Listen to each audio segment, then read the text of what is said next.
Assalamualaikum warahmatullahi wabarakatuh. Berjumpa lagi bersama saya Twin Bird Channel. Tentunya salam sehat selalu. Tetap putus asa, jangan semangat menanggarkan cucak hijau. Salam konservasi cucak hijau Indonesia. Baiklah, kepada kecemania dan pelestari cucak hijau Indonesia, saya akan memberikan penjelasan tentang tata cara berternak cucak hijau dengan kurung gantung. Banyak sekali yang salah pemahaman dan salah kaprah mengambil langkah-langkah tertentu. Makanya di konten kali ini saya akan memberikan penjelasan yang lebih jelas, akan tetapi singkat saja.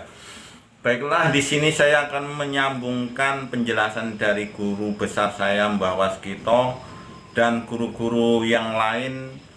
Terima kasih telah mau bersharing dengan saya, dan sini akan saya lakukan pemberian penjelasan pada para pemula yang ingin menangkar cucak hijau biar tidak salah langkah. Berikut penjelasan dari saya. Yang pertama adalah penjodohan. Penjodohan itu tidaklah penting ya. Jadi cucak hijau itu tidak perlu jodoh. Ingat kembali, cucak hijau itu tidak perlu jodoh. Di sini kita hanya menunggu betina memasukin masa kawin, subur hingga dia nungging dan ngeleper, baru kita nanti proses pengawinan. Kemudian metode yang dilakukan menangkar cucak hijau kurung gantung ini adalah metode campur cabut. Metode campur cabut ini hanya dilakukan pada saat betina sudah memasuki masa kawin, yaitu betina itu udah nungging leper itu baru kita campur untuk proses perkawinan atau pembuahan gitu. Jadi tidak perlu jodoh ya. Di sini metode yang kita pahamin itu metode. Jadi yang pertama itu kuncinya di betina ya, di betina kita kondisikan hingga mapan, ngeleper di sangkar kurung gantung, baru kita proses campur. Nah, tugasnya jantan adalah hanya mengawinin saja. Tugasnya dia mengawinin. Setelah kawin kita cabut, kita kawinkan lagi, kita cabut. Begitu. Dan jantan ini bisa dikawinkan dengan betina yang lain. Jadi satu jantan bisa mengawinin banyak betina. Lebih mudah dan lebih efektif. Apalagi yang tidak mempunyai kandang luas, yang modal aviari boleh-boleh saja, tapi metode ini lebih efektif dan mudah, begitu saja.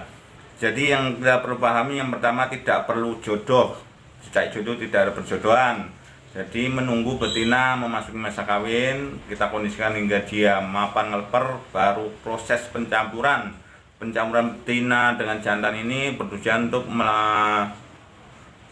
terjadi pembuahan oleh pejantan. Setelah kita kawinkan, terjadi pembuahan, kita cabut lagi jantan hingga betina bertelur sendiri dan menetaskan telurnya hingga melolos sendiri.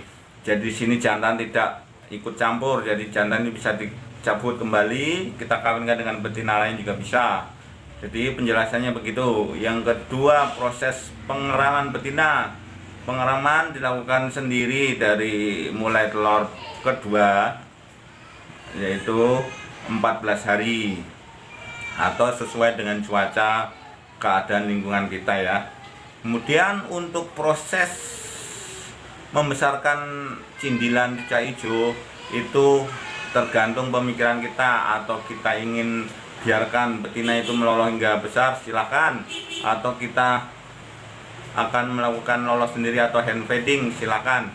Jadi di sini yang kita perlu ketahui, setelah terjadi pengeraman setelah 14 hari dan menetas, betina itu melakukan pengeraman, penetasan hingga meloloh anaknya itu sendiri. Jadi jantan tidak ikut campur, jantan kita pisah gitu ya, jelas ya.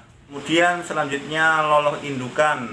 Loloh indukan itu berapa lama kita harus sapeh? Kita harus ketahui ya, di sini kalau loloh indukan itu pada dasarnya itu indukan tuh harus selalu terpenuhi asupan makanannya agar si cindilan itu bertahan hidup dan betina itu nyaman untuk memberikan makan si cindil. Untuk proses penyapian ini sebaiknya kita lihat perkembangan si cindilan hingga 3 atau 4 minggu. Disitulah proses pemisahan, terutama dari indukannya kita pisah itu umur 3 sampai 4 minggu. Itu saya rasa sudah aman, dan kita lakukan pelatihan untuk memakan buah-buahan terlebih dahulu. Jangan langsung fooding jangkrik, tapi boleh ya diseling-seling sama fooding jangkrik. Kemudian kalau untuk melakukan hand feeding baiknya itu diangkat umur berapa. Saya jelaskan, untuk melakukan hand feeding sebaiknya dilakukan pada saat cindilan umur 10 hari atau 11 hari. Kita angkat di situ, cindilan tuh sudah mendapatkan imun dari indukan.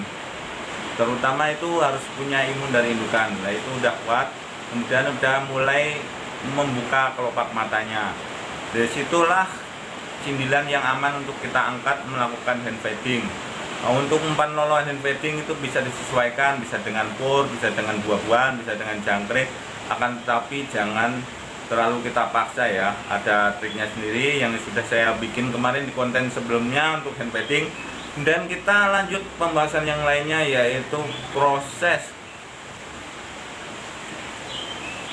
pemilihan betina. Yang penting itu pemilihan betina itu harus tua, begitu ya, harus tua. Kemudian pola rawat kita juga perlu perhatikan. Seandainya betina belum nungging atau masa kawin belum datang, ya jangan dicampur, cukup ditempel di sebelahnya saja gitu loh. Nah, itu. Tapi proses tempel itu jangan setiap hari. Itu fungsi tempel itu hanya untuk mengetahui tingkat birahi jantan ya, kira-kira galak atau enggak ada birahinya. Jadi kita bisa setting-setting sebelum betina itu nungging-nungging ya. Begitulah para kicau mania yang belum paham-paham dari kemarin japri ke saya, WA ke saya.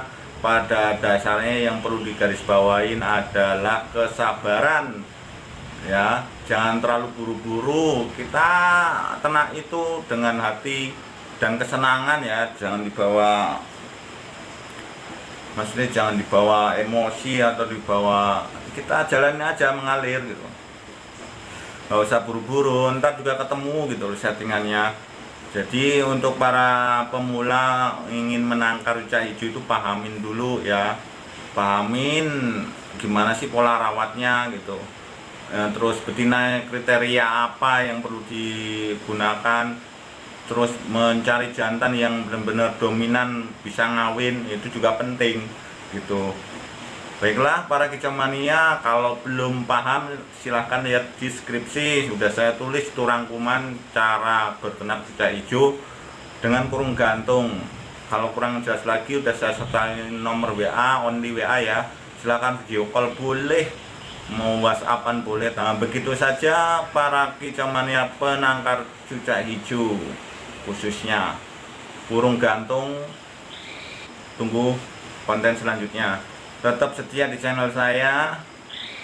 Jalan keluar untuk berternak ruca hijau dengan sangkar gantung tuh bisa. Tentunya terima kasih buat para senior-senior yang mau sharing dengan saya dan berbagi pengalaman dengan saya.